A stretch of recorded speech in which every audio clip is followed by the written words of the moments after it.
Thank you so much for joining me. So, as you know, my name is Gabriel, and I'm from the Office for Inclusivity and Change, and we're supporting the BP course on a component that looks at creating brave healthcare professionals.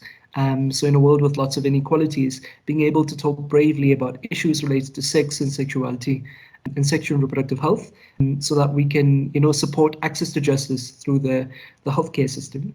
I'm really happy that you're able to join Keletso. Do you want to introduce yourself and just tell me a little bit about the work that you do? Sure. So my name is Keletso Makofane. I'm an alum of UCT, finished in 2009, actuarial science, and from Bloemfontein.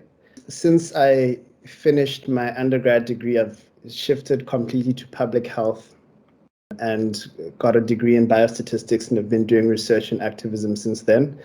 And I'm currently doing a PhD in social epidemiology at Harvard University. So I guess how I got to this interest is by the end of my degree, I knew that I wanted to shift from actuarial science, and I thought I wanted to get into research, into HIV research. And then I managed to get into a program in the US from biostatistics, and I had 8 months to kill because I graduated in December. The program started in August. So I spent some time on campus doing some research assisting. But at the same time, I got drawn into activism through Zaki Ahmad and through the queer organization on campus, Rainbow UCT. And so I started working with community-based organizations that serve lesbians, primarily free gender. And it was really shocking because we ended up doing a lot of work around violence faced by lesbian women and following court trials to try and bring justice against the people who committed these violent acts. So that experience working in Cape Town for the first time. I'm not from Cape Town, so it was kind of the first time I was engaging with folks from Khayelitsha, not through UCT, but through these other channels, and kind of got to understand the disparity in resources, the disparity in safety between people who are middle class and students and people who are not. And I guess that experience shaped how I came into public health. So I did that, then I got my degree, then I started working in public health. And the experience of understanding these disparities in people's experiences, day-to-day experiences, drew me to research and activism around HIV as it affects men who have sex with men. And what I've done since I started working is really focus on the global response and regional responses to the epidemic as it's experienced by men who have sex with men. So that ranged from doing policy work at the World Health Organization to doing advocacy for funding with PEPFAR and Global Fund to supporting community-based organizations to run their programs. So I would say, in short, I came into the work because I had started doing activism, and that activism led to a focus on health disparities. Yeah, thank you so much for that. And I wanted to ask two kind of questions, just in case someone in the audience might not be familiar with some of the terms we're using. So the one silly question is, what does a social epidemiologist do, or what do you focus on here? Right. So yeah, social epidemiology is the study of, epidemiology is the study of the distribution and determinants of health states in the population. So doctors and nurses focus on individuals and what their health status is, and what are the things that cause health status for individuals, like smoking causes a health status for individuals, causes lung cancer. Epidemiologists tend to focus at a population level. So what is it that causes lung cancer incidence or lung cancer prevalence? That is the incidences, the occurrence of new cases of lung cancer and prevalence is the proportion of people in the population of lung cancer. So epidemiologists focus at the population level, whereas healthcare professionals tend to focus at the individual level. A social epidemiologist is someone who focuses on social causes of these population distributions. So some folks will focus on how health policy affects people's health outcomes. In the US, a big kind of set of concerns around health policy is whether people are insured or not and what their insurance allows them. In South Africa, actually, we've been having a similar conversation for a long time. So that's one area. The area that I'm a lot more involved in is understanding how social stigma, social exclusion, including exclusion in policy, affects the health status. And what I focused on is the health status of men who have sex with men. Sure. Yeah, thank you. That really helps. And the second question is, you mentioned that you did some really interesting work supporting Free Gender, which looked at the violence that lesbian women experience. Do you think that we can think of violence as a healthcare issue? So how would you make the connection between the two? Right. So I think, so I'll say two things. One, as I'm an epidemiologist, so the way that I think about health actually doesn't center the health service. Health is mostly driven by things that happen before people get to you in the clinic. One of my lecturers always makes the example that, you know, the prevalence of headaches isn't a result of there not being enough painkillers, right? It's something else causes the headaches. Painkillers can help you manage headaches, but there is a cause you need to investigate if a bunch of people start showing up to your clinic with headaches. So the one thing to understand is, as a healthcare professional, when someone gets to you at the clinic, there's already a whole life course worth of exposures that might shape their health. With queer people particularly, so there's all this violence that happens. There's estrangement with family, which has a big impact on your ability to go through schooling, your ability to have enough food, to have shelter, etc. And then you go to the clinic because you want to access something. And the environment in the clinic itself causes an additional stress. When people ridicule queer people, when healthcare providers go and call their colleagues to come and see this gay boy and the way that he's presenting, or this gender non-conforming person who they don't understand, it creates a bad experience in the clinic. And some of what my research and the whole body of research really is, some of what that shows is that these experiences have an impact on the ability for someone to continue to access services. So if someone is HIV positive and they don't feel like they can safely talk about that with their healthcare provider because they're gender non-conforming and they are ridiculed when they come to the clinic, or because they're afraid that someone who works in the clinic knows their mom or their aunt or something, that person is dissuaded from accessing healthcare services. And with effects, people die of AIDS still. And a lot of that death, especially for sexual and gender minorities, I think has to do with the feeling of being unsafe. So your role as a healthcare provider is first to understand that people's context shapes their health. And if you don't understand their context, you probably will not understand how to help them to become healthier.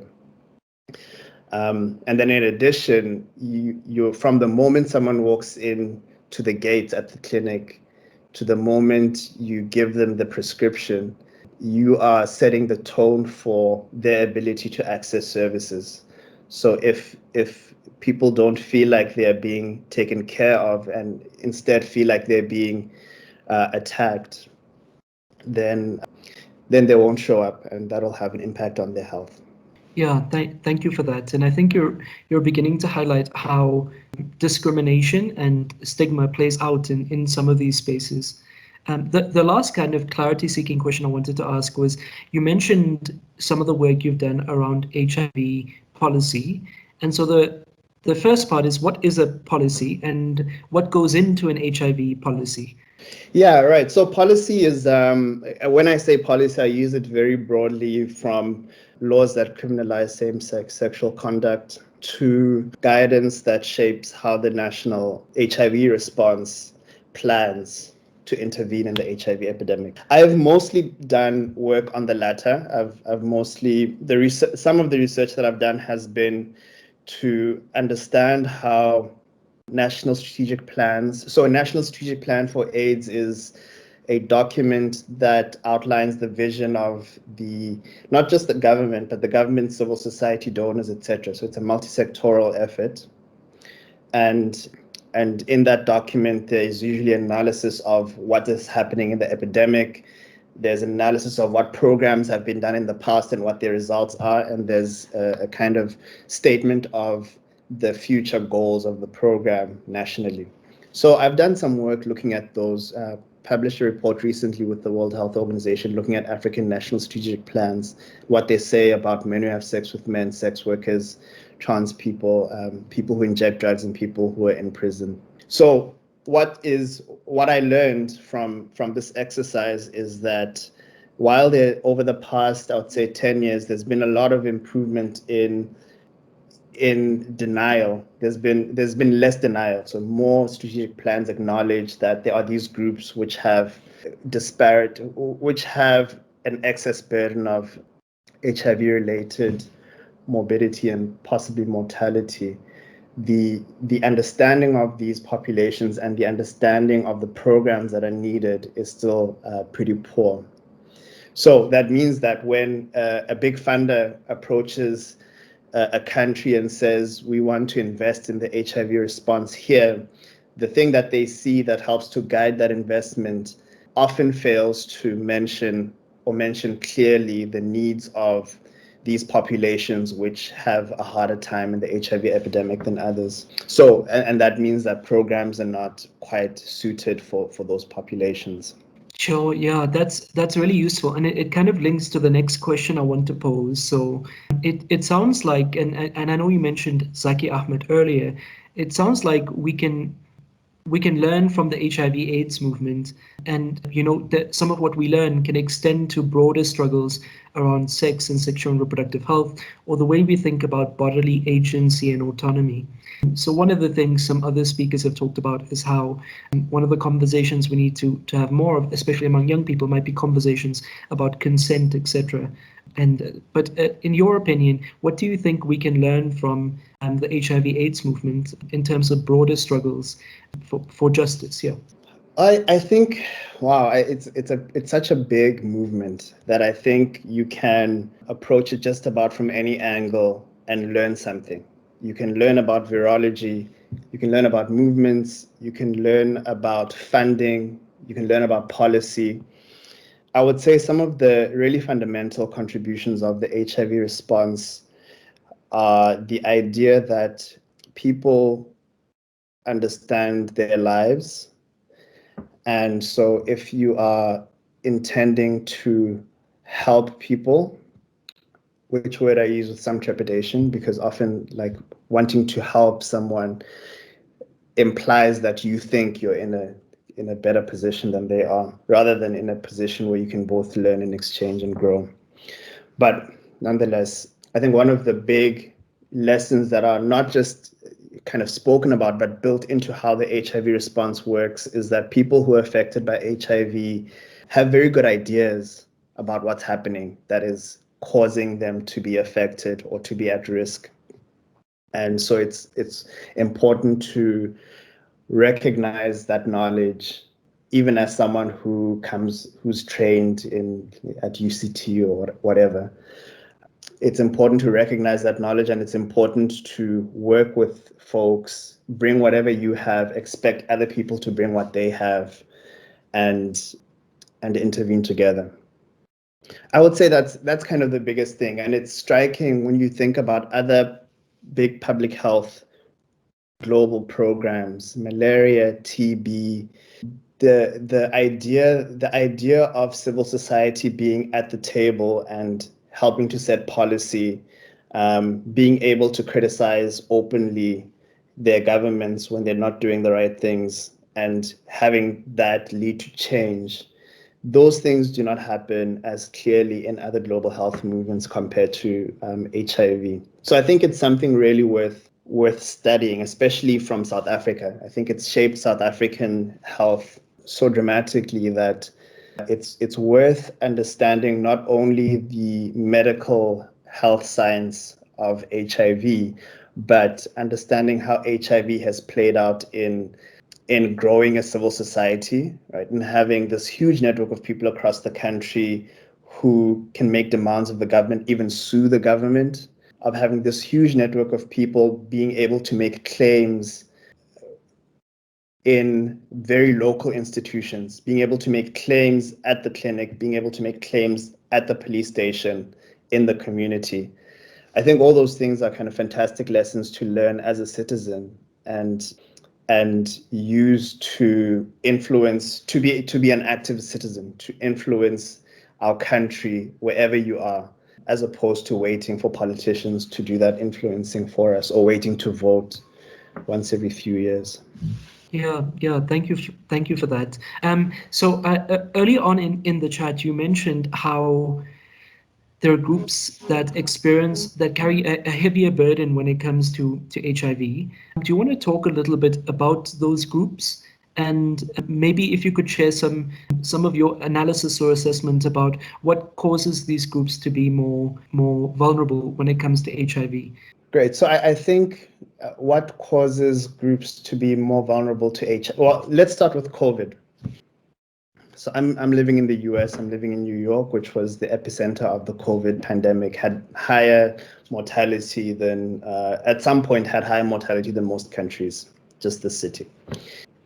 And at the beginning of the pandemic, we really spoke about COVID as if it's this thing that affects everyone evenly and everyone is at risk, similar to how HIV was spoken about early on in sub-Saharan Africa, not in the US and Western Europe, because it was always like a gay disease in these regions. But over just the last year, it's clear. It was always clear to someone who is a social epidemiologist, but I think it's becoming clear to most people that COVID mortality, COVID morbidity, the incidence of COVID is very unevenly distributed across the city. And who does it affect? People who are poorer, people who are blacker, people who are very old. And so it's a combination of things that are in the body, like people who are older tend to have other conditions that predispose them to morbidity when they're exposed to COVID, but largely driven by where people live, the kind of work people do, the kind of health insurance or lack that people have. So using that same logic, you can think about the HIV response and the HIV pandemic, and notice, if you look at HIV prevalence incidence in most places, that it follows the contours of inequality in the country. So in South Africa, women have a worse burden. Young women have a worse burden than their age mates who are men. Queer people have higher rates. People who are worse off socioeconomically have higher rates. And so there is not a single thing that explains all of that, but it's an accumulation of things that happens when you're marginalized. So if you're a queer young boy or a man, it's that there is a biological risk to receptive anal intercourse, which is higher than, for example, receptive vaginal intercourse. On top of that, there is the idea that your health education doesn't really start until you're an adult, because most children will never understand queer sex in the context of a safe learning environment, like overseen by their parents or by teachers, and to the extent that we trust that teachers can do that kind of work. It's that even if you do know something about your sexual health, really accessing services that prevent HIV is difficult. For a lot of people across the continent, accessing lubricants is difficult. And if you don't have lubricants, it's not as comfortable to use condoms. And if you don't have lubricants, you might use lubricants that are not good for latex condoms, which break condoms. And you might not have access to pre-exposure prophylaxis. So it's hard to answer why there's health disparity. The whole field of social epidemiology is about answering that question. But what is kind of an assumption you can safely make most of the time is that people who are worse off in the society have worse health outcomes. And it's for different reasons. Those reasons all come together and accumulate such that they're reflected in population level health status. Sure. And I guess I want to zone in on one of the groups that you mentioned. So you mentioned that you have done work specifically with men who have sex with men, and I think we can talk more broadly about queer and trans people in particular. Are there any particular challenges when it comes to queer and trans people accessing healthcare that you'd like to highlight? Yeah, so I think the first issue that usually comes up is that healthcare providers do not treat people well, do not treat men who have sex with men well. When they do disclose that they are men who have sex with men, and people are afraid of even broaching that subject. So like it's not even necessary for there to be a bad experience at the clinic. You understand from what your aunts and uncles say about being a man who has sex with men. You understand from them and you anticipate kind of the treatment that you would get at the clinic. So that's one thing that, like, across the board, across Africa, across South Africa, that is one thing that is a consistent determinant of health for men who have sex with men. I would say on top of that, there are things that happen outside of the clinic. There's a heightened risk for violence. There is financial vulnerability. There's higher sex work or other strategies to get the resources that you need to go about your life. So these are some of the issues that I would say are general. There are, of course, very specific issues in specific contexts, but I would say in general, and maybe kind of tailored to what your lens as healthcare providers, the clinical encounter is very, very important for the health of men who have sex with men. And I would say one other thing, because I've used this term men who have sex with men a lot without explaining why I don't just say gay.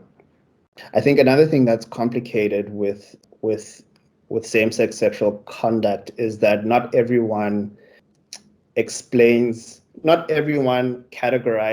themselves based on the kind of people they have sex with. So gay people, I call myself gay. I have a partner who I live with. So I have a self-concept that involves kind of who I'm romantically and sexually attracted to. But not everyone does. So the reason I say men who have sex with men is that there's some men who wouldn't identify as gay.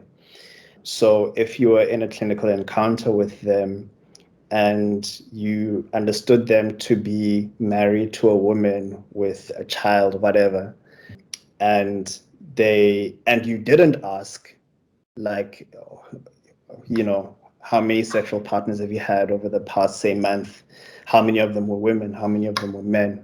What other kinds of people have you had sex with? If you didn't ask that kind of question, you wouldn't understand this person's sexual risk. And you wouldn't be able to infer that they have this kind of sexual risk by the fact that they identify as gay or something, because they don't. So that's why I use this term, men who have sex with men.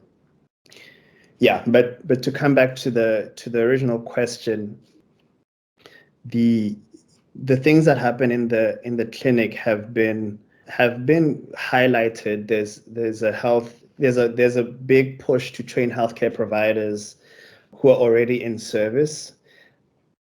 So it's not only that, like, we can see that the clinical encounter is problematic. It's that also it's a space there's some control over. You can put funding towards training healthcare providers, and so that's an intervention that across the continent is one of the main ones for really helping with access to services.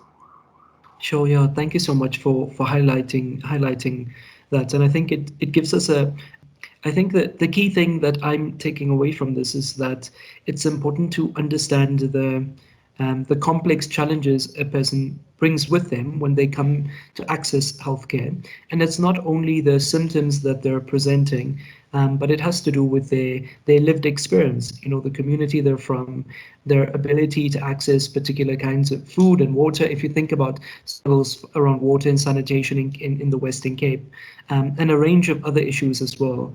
And it's important to acknowledge and appreciate that complexity if we want to understand, the challenges of that particular person. And so the last kind of the closing question is, we have this world with so much inequality, so much injustice. What do you think are some of the roles, responsibilities, or positive behaviors a healthcare professional needs to inculcate or needs to build within themselves?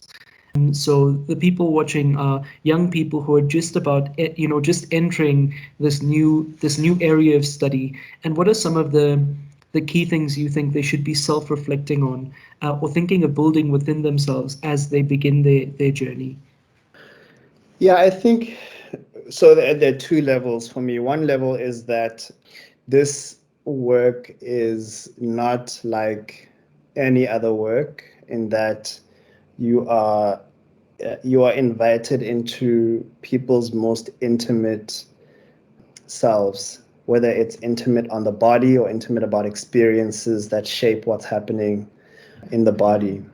So there's a level of respect and humility that you need to approach a person with.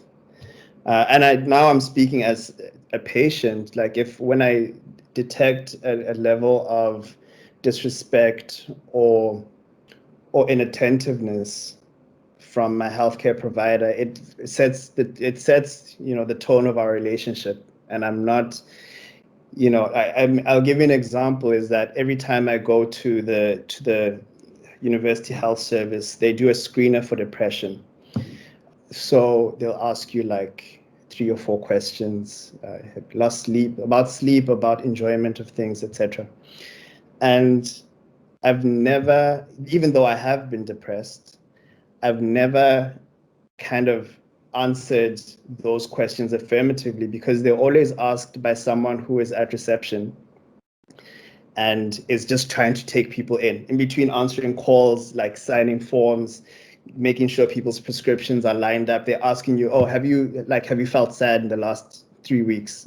Have you thought about harming yourself in the last 3 weeks? So obviously I'm not going to say, yes, I thought about harming myself, or I felt sad, or I haven't slept, because I know that this person isn't interested in that answer. This person is going through a checklist. So there's a level of real sensitivity, and I mean sensitivity in terms of, there's a very limited window, in my experience, to form a trusting relationship with someone. And that trusting relationship is important for the exchange of information that can help you do your job and that can help someone become healthier. So you need to I think you need to take that seriously, and also separate yourself from the person. So if someone doesn't look like you, if someone has sex you don't approve of, if someone uses drugs and you think that's a bad thing, like, it's not helpful to anyone if you approach that person as if using drugs is a bad thing, because you will never then understand what they're doing, and you'll never understand how you can help them to protect themselves, how you can minimize the harm that happens. Then the other level is that healthcare providers, I would say doctors mostly, are often called to do work that isn't about one specific body, but that is about the population. And that's a very different thing than typically what you're trained for as a healthcare provider. Like, you're not trained to think about determinants at the population level, theories of determinants at the population level, trends over years or centuries. That's not the main training. The main training is how to help an individual person to obtain better health. And so even in that work, I think a measure of humility and a curiousness is important, because even though you're not trained to be public health professionals, often people who have experience in healthcare delivery are called to do public health work. So I think when that happens, it might not be happening yet because you're still a student, but when it happens, when you are called to take this new responsibility, which is the health of groups of people, it's very important to really reflect on the tools that you have available and the tools that you need to go to school for, or to do courses for, or to draw on epidemiologists for, in order to make sure that that you're doing the right thing. Yeah, that's really great. Thank you so much for that, Keletso. And I really appreciate how you've highlighted that when doing this work, there are different kind of layers, and I think there's the personal responsibility, but there's also the politics of the work. And when I use the word politics, I mean thinking about the broader dynamics of power that are always at play in our personal lives, but also in the professional spaces that we work. Yeah, thank you. Anything you want to say in closing? Right. I mean, I think, the idea of power, I haven't used power once in this, in like our conversation, but of course, everything is underpinned by power. Disparities in health is a reflection of disparities in power. So another thing I would say is it's kind of important, as someone who works, if you're going to work in public health, to really, to equip yourself to think about power, whether that's like doing some studying of politics, doing some studying of theories of disease distribution and how power inflects those. I think it's important to have a language that you can use. The other thing is that, the title doctor confers a lot of power, and your interaction with, in your interaction with patients, even patients who are as educated as you, who from the same economic background, you still have a little bit of power over them, because people come to you when they're feeling scared, right? So I think it's important to kind of recognize that, and to take responsibility for it, because a lot of good happens in the clinic, but a lot of harm does as well. And I think a lot of that harm is a result of the irresponsible exercise of power by the people who are in the clinic.